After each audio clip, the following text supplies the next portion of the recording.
దేవుని పరిశుద్ధ నామమునకు స్తోత్రం కలుగునుగాక. ప్రభువునందు ప్రియమైన కీర్తన టీవీ వీక్షకులారా, ప్రభువును రక్షకుడైన యేసుక్రీస్తు వారి ప్రశస్త నామమున మరొకసారి మీ అందరికీ నా ప్రేమపూర్వకమైన శుభాభివందనాలు తెలియజేస్తున్నాను. సల్వేషన్ గాస్పల్ టూర్ మినిస్ట్రీస్ వారు నిర్వహించు మహోన్నతని విద్య అను ఈ ఆధ్యాత్మిక కార్యక్రమమునకు మీ అందరికీ ప్రభు పేరిట స్వాగతం, సుస్వాగతం.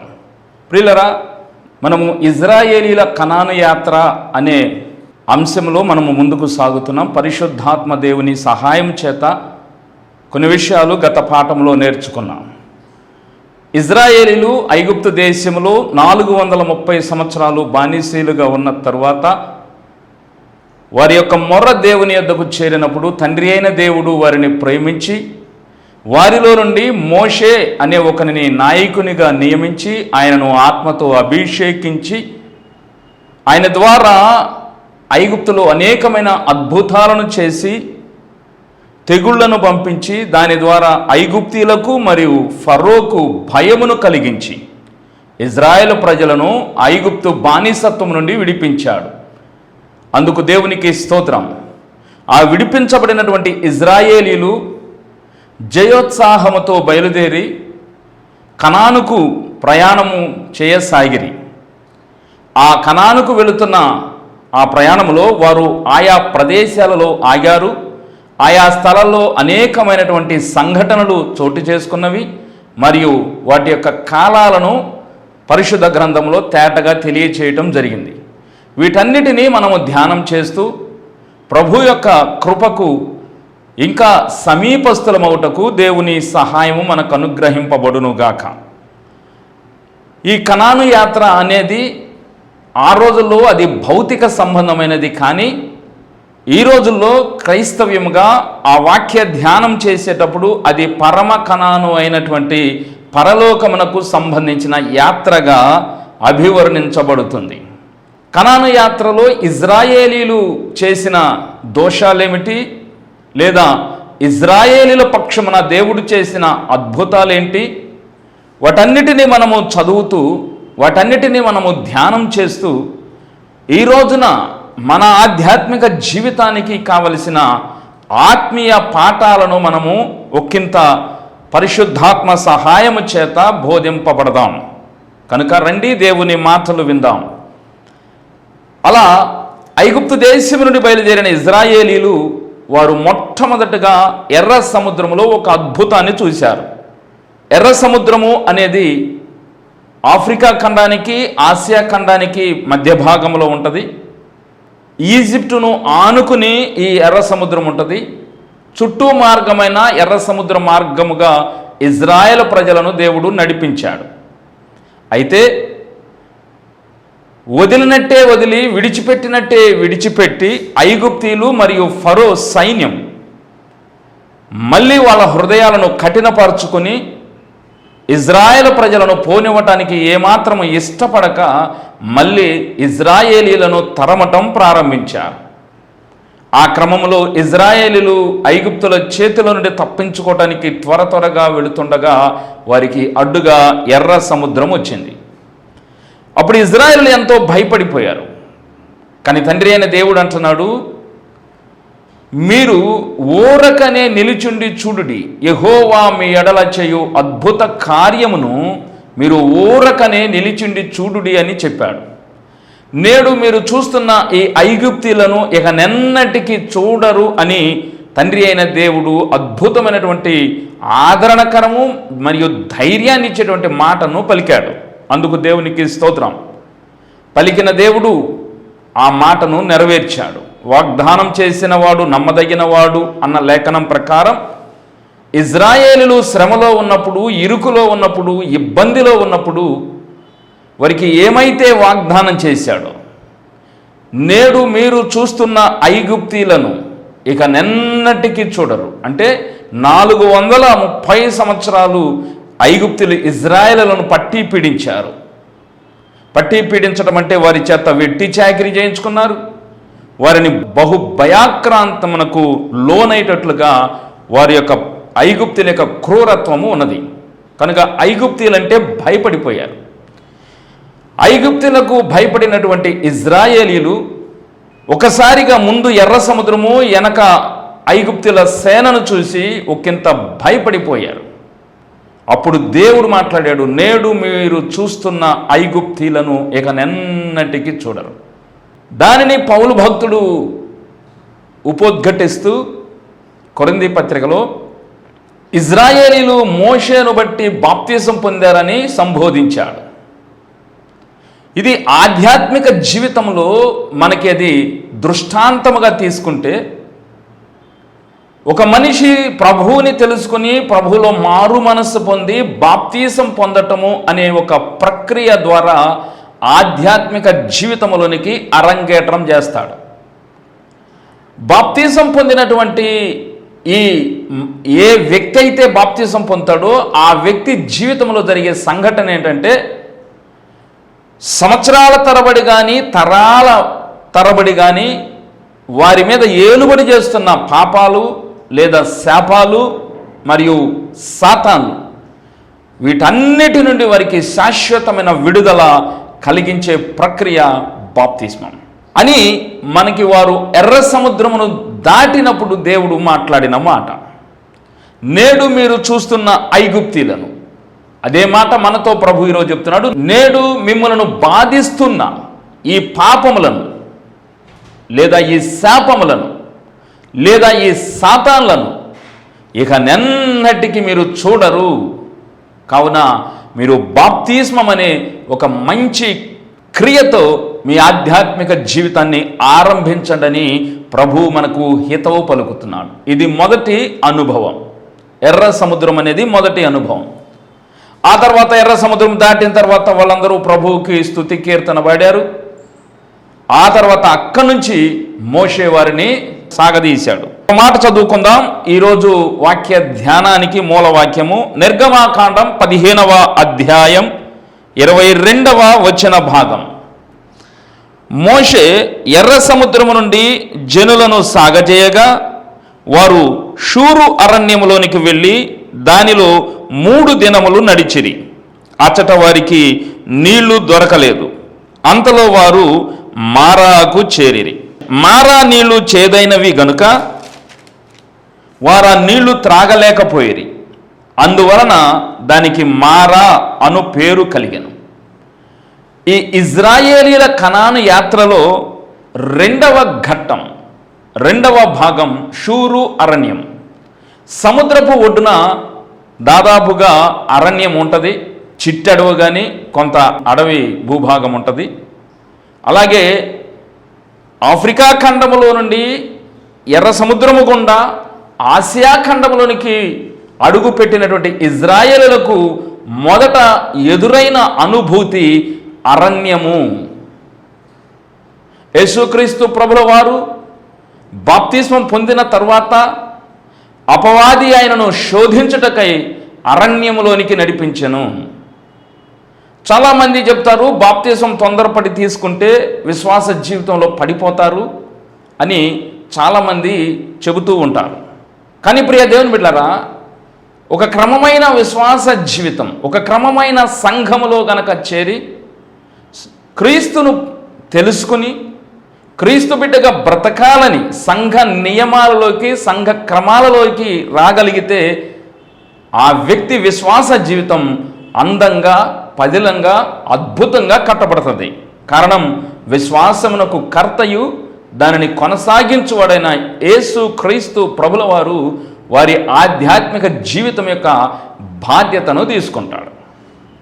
అట్ ఏ సేమ్ టైం కొన్ని పర్యాయాలు మనము విశ్వాస జీవితంలో పరిశోధించబడాల్సిన ఆవశ్యకత ఉంది, పరీక్షించబడాల్సిన అవసరత ఉన్నది.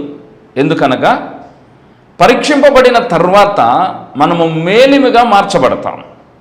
శోధింపబడిన మీదట నేను శుద్ధ సువర్ణం అవుతానని చెప్పబడిన రీతిగా కొన్ని సందర్భాలలో దైవ చిత్తానుసారముగా మనము శోధింపబడాలి లేదా పరీక్షించబడాల్సిన ఆవశ్యకత ఉంది.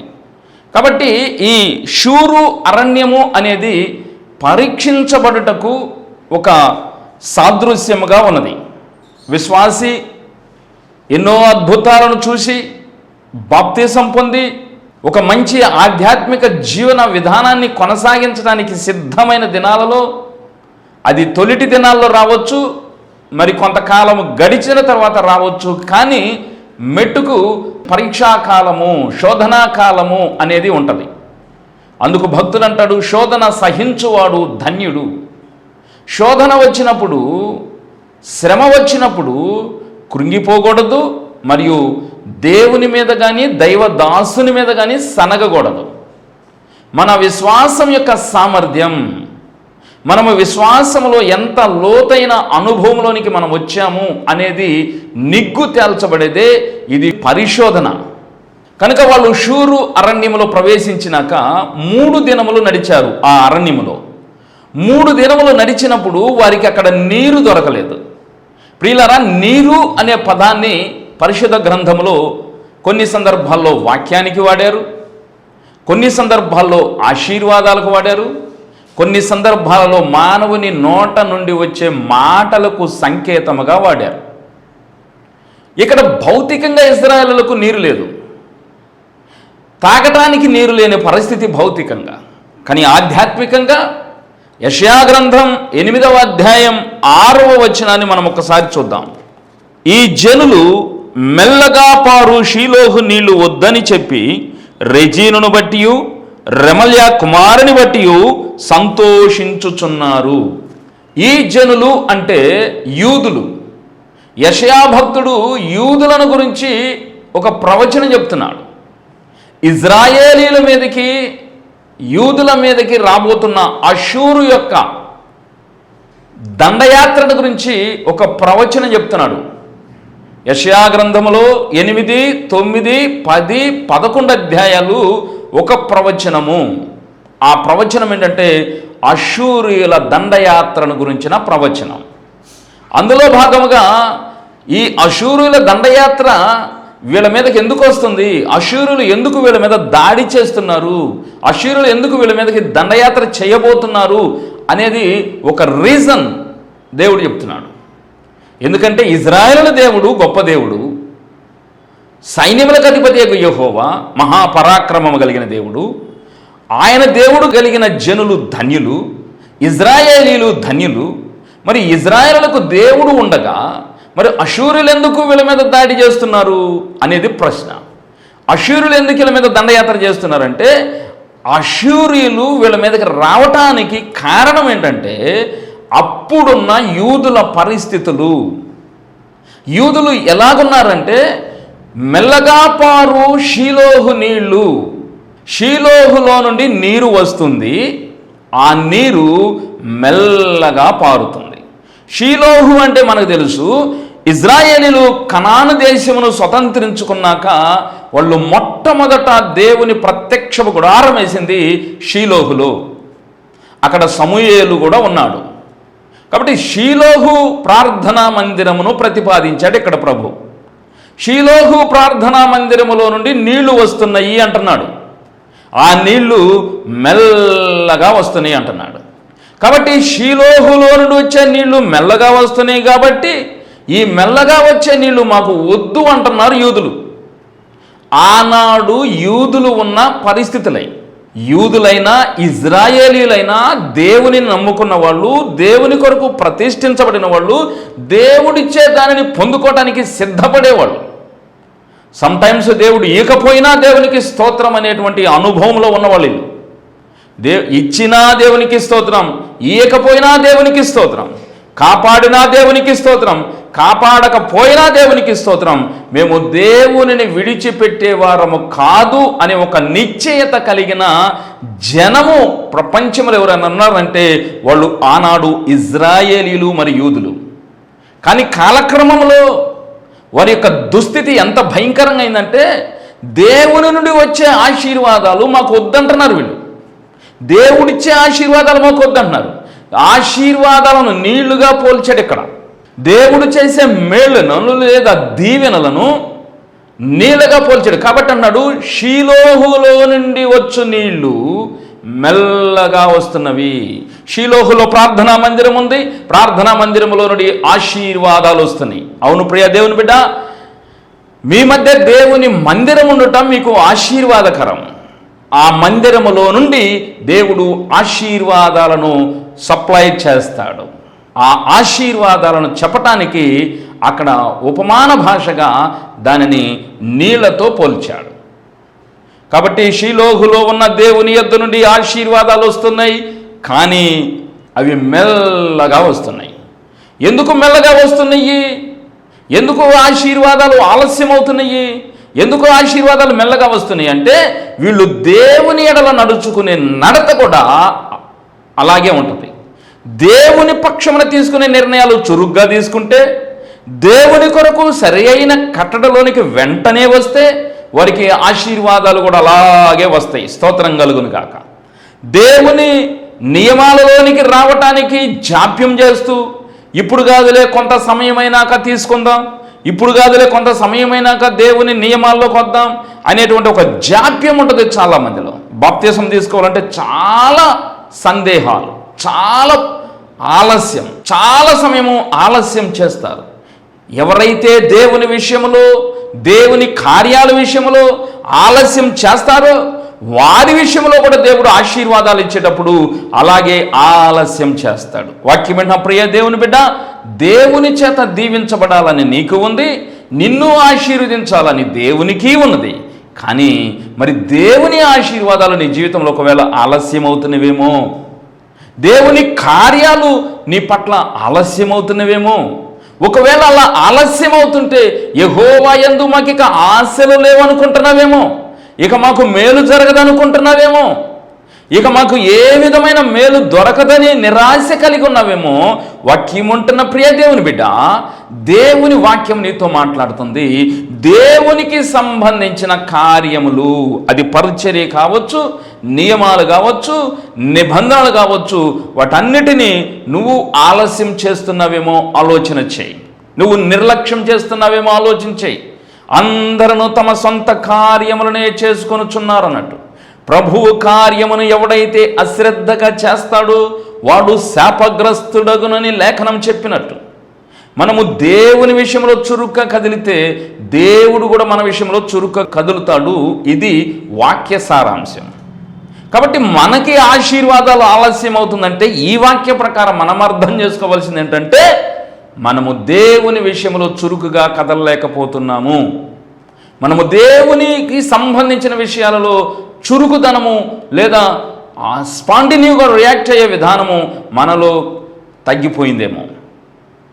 కనుక ఆనాడు యూదులు దేవుని కార్యకలాపాల విషయాలు, ఆత్మ సంబంధమైన విషయాలలో వాళ్ళు జాప్యం చేస్తున్నారు ప్రియులారా. వాళ్ళు లోక సంబంధముగా వెతుకులాడుతున్నారు. వాళ్ళను పరిపాలించే రాజులేమో తమ రాజ్యాన్ని నిలబెట్టుకోవాలని ఆశపడుతున్నారు, తమ రాజ్యాన్ని కాపాడుకోవాలని ఆశపడుతున్నారు. ఆ రాజ్యాన్ని కాపాడుకునే ఆ పనిలో పడి దైవ నియమాలను పక్కన పెట్టేశారు, దైవ ధర్మశాస్త్రమును పక్కన పెట్టేశారు.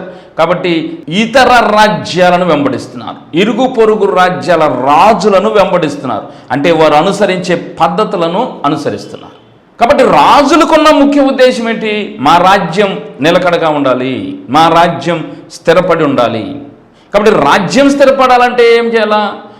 కృప వలన ఆయన రాజ్యమును స్థిరపరచునని లేఖనం ఉంటే, ప్రవక్తల ద్వారా దేవుడు తన వాక్యమును అందిస్తుంటే, రాజులు ప్రవక్తల మాటలను పక్కన పెట్టి దేవుని మాటలను విసర్జించి లోక సంబంధమైన రాజులు ఆచరించే పద్ధతుల వైపు వెళ్ళారు. రాజులు అలా చేస్తే, పెద్దలు అలా చేస్తే, సామాన్యమైన ప్రజలు కూడా దేవుని నియమాలను పక్కన పెట్టాడు. కొన్ని వందల సంవత్సరాలు అయింది, కొన్ని వందల సంవత్సరాలు ప్రజలు దేవుని కార్యకలాపాలను, దేవుని ఆత్మ సంబంధమైన పనులను పక్కన పెట్టారు. కాబట్టి దేవుడు కూడా ఆశీర్వాదాలు ఇవ్వటం మెల్లిగా చేశాడు. కాబట్టి యెషయా భక్తుడి ప్రవచనం చెప్పే టయానికి యూదుల పరిస్థితి ఎలాగుందంటే, దేవుని నుండి వచ్చే ఆశీర్వాదాలు మాకు ఆలస్యం అయిపోతున్నాయండి. ఎంత కాలం ప్రార్థన చేస్తామండి, ఎంత సమయం ప్రార్థన చేస్తామండి, ఎంతో ఓపికతో ప్రార్థన చేస్తున్నాం, ఎదురు చూస్తున్నాం, కానీ దేవుని నుండి మాకు ఫలం రావటం లేదే, దేవుని నుండి మాకు ఆశీర్వాదాలు రావటం లేదే. ఇదిగో ఆ సేవకుడి దగ్గరికి వెళ్తే మేలవుతుంది, ఇదిగో ఈ సేవకుడి దగ్గరికి వెళ్తే మేలు అవుతుంది, ఈ సేవకుడి కంటే ఆ సేవకుడు గొప్ప వరాలు కలిగినోడు, ఆ సేవకుడు గొప్ప వరాలు కలిగినోడు, ఇలా వెతుకుతూ ప్రయాసపడి భారం మోసుకొనుచున్నారు మీరు. కానీ దేవుడు అంటున్నాడు, మీకు ఆశీర్వాదాలు రావాలంటే మీరు ముందు నా కట్టడలలోనికి రావాలి. ఆమేన్. నా నియమాలలోనికి రావాలి, నా నిబంధనల్లోనికి రావాలి. మీరు వాటిని చురుగ్గా చేస్తే, నా పరిచర్య చురుగ్గా చేస్తే, మందిరంలో పరిచర్య ఉంటుంది, ఆ పరిచర్య చురుకుగా చేస్తే, దేవుని సేవకునికి దేవుని పని ఉంటుంది, ఆ పని చురుకుగా చేస్తే, అంటే ఒక మాట చెప్పాలంటే దేవునికి సంబంధించిన ప్రతి విషయంలో చురుకుగా ఎవరైతే పాల్గొంటారో వారి విషయంలో కూడా దేవుడు చురుకుగా పనిచేస్తాడు. అలా ఆనాడు యూదులు లేరు కాబట్టి వాళ్లకు ఆశీర్వాదాలు మెల్లగా వస్తాయి. ఆశీర్వాదాలు మెల్లగా వస్తున్నాయి అంటే దేవుడు మన పక్షాన చురుకుగా కదలతలేదు అని గమనించుకుని, మన వల్ల ఏదైనా దోషం జరిగిందేమో, మనమేమైనా తప్పు చేసామేమో, ఇకనైనా దేవుని తట్టు తిరుగుదామన్న ఒక మంచి ఆలోచనకు రావాలి యూదులు. కానీ వాళ్ళు రాకుండా ఇప్పుడు ఏమంటున్నారంటే దేవుని నుండి మాకు ఆశీర్వాదాలు వద్దంటున్నారు. అవును ప్రియ దేవుని బిడ్డ, దేవుని నమ్ముకున్నాను, చాలా సంవత్సరాల నుంచి మందిరానికి వెళ్తున్నాను అని అనుకుంటూ ఒకవేళ నీకు మేలు కలగటం లేదేమో, ఒకవేళ నువ్వు దీవెనల కొరకు ఎదురు చూస్తూ ప్రయాసపడుతున్నావేమో, నువ్వు పొందుకుంటాను అని అనుకుంటున్న దీవెనలు ఆలస్యమవుతున్నవేమో, ఇందును బట్టి నీలో విశ్వాసం సన్నగిల్లిపోతుందేమో. ఈ వాక్యం వింటున్న సమయంలో పరిశుద్ధాత్మదేవుడు నీతో మాట్లాడుతున్నాడు. నీవు అడగక ముందే నేను వాటన్నిటినీ నీకు అనుగ్రహించి ఉన్నాను. నీకు ఏమి కావాలో వాటిని నేను నీ కొరకు ముందుగా సిద్ధపరిచాను. కానీ నువ్వు నా వైపు చూడటం ప్రారంభించు. నువ్వు నా విధులలోనికి రా. సేవకుల వైపు కాదండి, కృపావరాలున్న సేవకుల వైపు, స్వస్థతావరం ఉన్న సేవకుల వైపు చూడటం కాదండి. ఆ సేవకుడు కాదని ఈ సేవకుడు, ఈ సేవకుడు కాదని ఆ సేవకుడు, సేవకుడిని వెతుకుతున్నావేమో బిడ్డ, అది ఈరోజుతో ఆపివేసి దేవుని నియమాలను వెతుకు, దేవుని కట్టడలను వెతుకు, దేవుని నిబంధనలోనికి రా. ఖచ్చితంగా దేవుడు నిన్ను ఆశీర్వదిస్తాడు. కాబట్టి ఆనాడు యూదులు అన్నారు, మెల్లగా పారు షీలోహు నీళ్లు మాకు వద్దన్నాడు. ఇక్కడ 2 విషయాలు మీకు చెప్పాలని ఆశపడుతున్నాను. ఎర్ర సముద్రమును దాటిన ఇజ్రాయేలు షూరు అరణ్యములకు వస్తే అక్కడ వారికి నీరు దొరకలేదు 3 దినాలు. ఇది ఒక ఘట్టం. యెషయా గ్రంథములో మెల్లగా పారు షీలోహు నీళ్లు మాకు వద్దంటున్నారు యూదులు.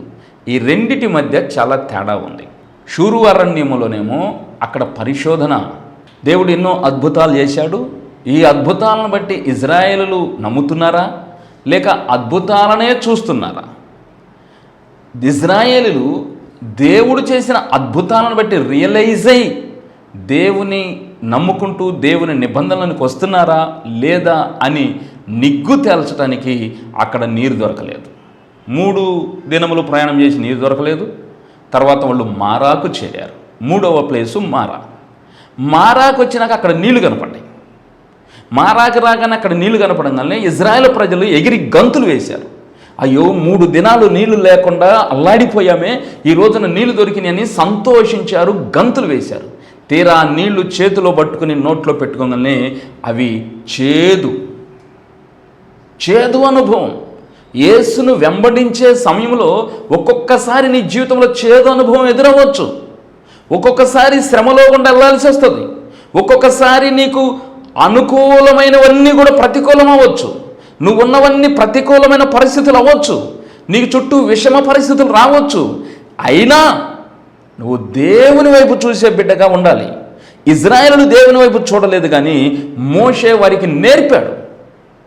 మోషే వారికి నేర్పిన ఆనాడు ఇజ్రాయేలు నేర్చుకోలేదు. ఈ రోజున యేసు ప్రభు వారు మనకు నేర్పాడు, నేర్పుతూ ఉన్నాడు. కానీ మనము కూడా ఇజ్రాయేలు లాగా నేర్చుకోలేకుండా ఉన్నామా లేదా? ఆధునిక క్రైస్తవ ప్రపంచంలో దేవుడు అంటే ప్రభువు నేర్పే విధానాలను నేర్చుకుంటూ దేవుని దగ్గర విధేయులు అవుతున్నాం అనేది ఒక్కసారి మనల్ని మనము పరీక్షించుకోవాలి. ఆనాడు మోషే ద్వారా దేవుడు వారికి దేవుని నియమాలను నేర్పుతూ వచ్చాడు.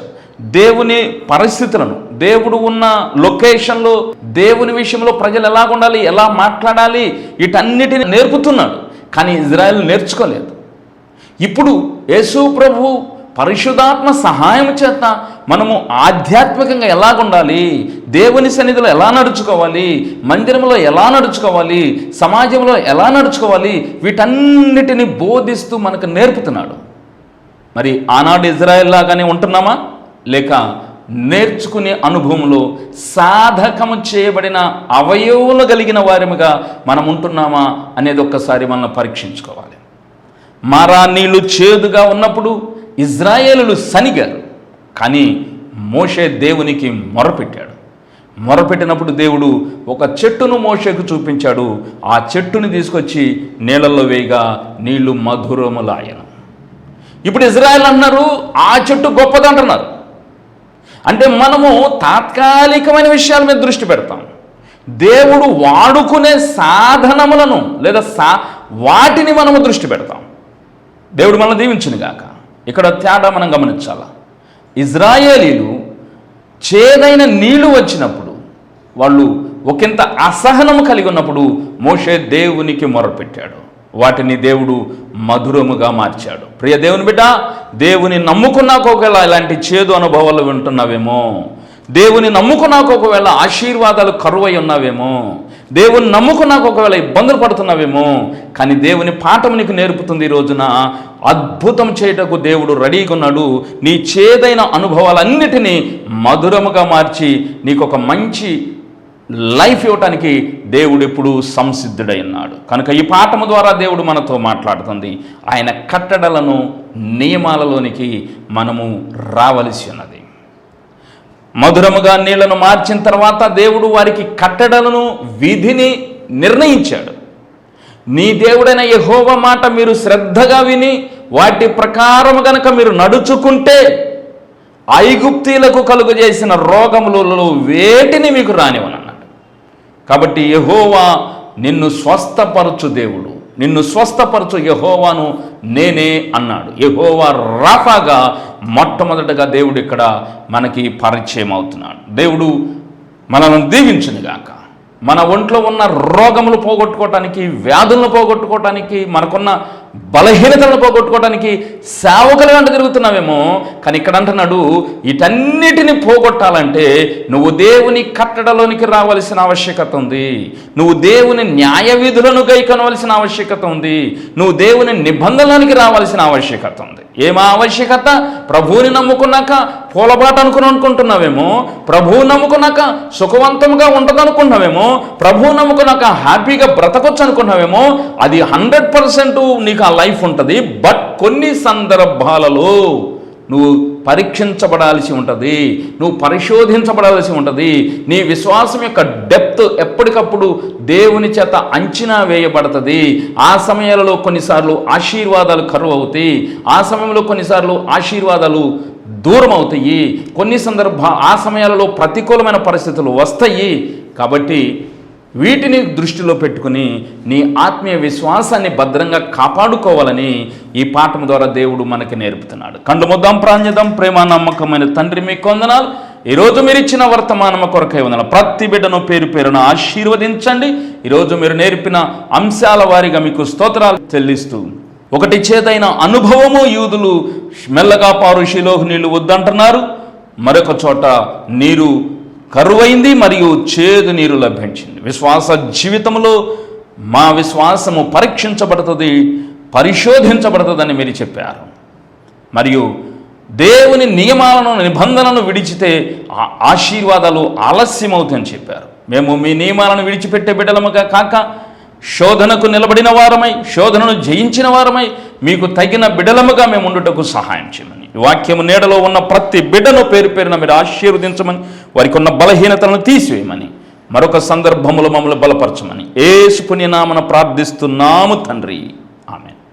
ప్రియులారా, మీ అందరికీ వందనాలు. మరొక వారం ఈ సమయం ముందు కలుసుకునేంత వరకు ప్రభు కృప మనందరికీ తోడై ఉండును గాక.